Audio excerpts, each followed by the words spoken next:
আল্লাহর কসম তিনি বলছেন, হে যুবক, এই হারাম নারী, এই হারাম সম্পদ তোমারে কোনোদিন তৃপ্তি দেবে না, দেবে না, দেবে না, দেবে না, দেবে না।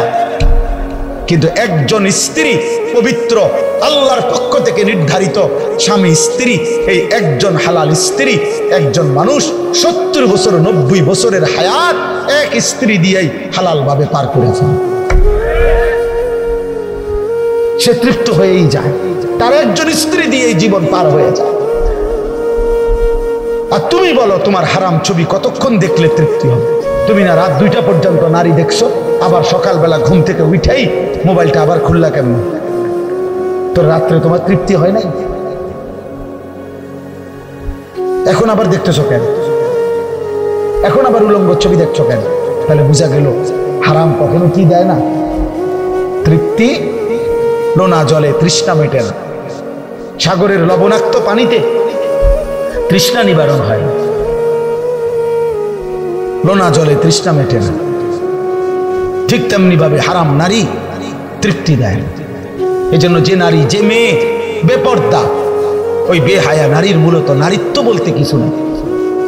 নারী নারী হয় না যদি সে বেপর্দা হয়। অন্য কিছু হইতে পারে, অন্য কিছু হইতে পারে, প্লাস্টিক হইতে পারে, শোপিস হইতে পারে, প্রদর্শনের বস্তু, প্রদর্শনের বস্তু।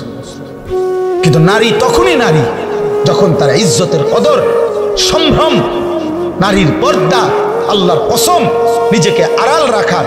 হরিণ তখনই হরিণ হয় যখন সে বনের জঙ্গলের গভীরে থাকতে পছন্দ করে। হরিণ লোক সমাজে আসলে তার মধ্যে আর হরিণের আখলাক থাকে না। নারী তখনই নারী থাকে যখন সে পর্দায় থাকে। নারী তখনই নারী থাকে যখন সে আড়ালে থাকে। নারী তখনই নারী থাকে যখন সে লুকিয়ে থাকে। নারীর সৌন্দর্য লুকিয়ে থাকার মধ্যে, নারীর সম্ভ্রম, নারীর রূপ, নারীর কদর, নারীর মর্যাদা আড়াল থাকার মধ্যে। খোলামেলা এই ওপেন খোলা হয়ে যাওয়া, এটা অসভ্য আর লম্পট নারী ছাড়া আর কিচ্ছু না।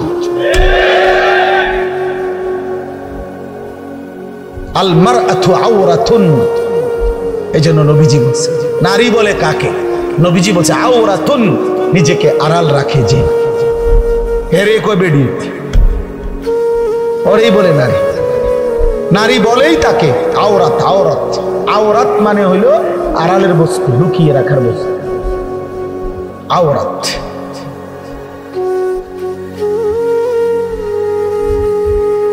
এজন্য দোস্ত, বাপ, সবাই বলি, হায়াতের কদর করেন, একটা একটা মিনিটের কদর করেন, একটা একটা মিনিট, একটা একটা মিনিট। বাপ, আরেকবার আমরা ফিরবো না, এই কোনো ঘন্টা আর ফিরে আসবো। আহা।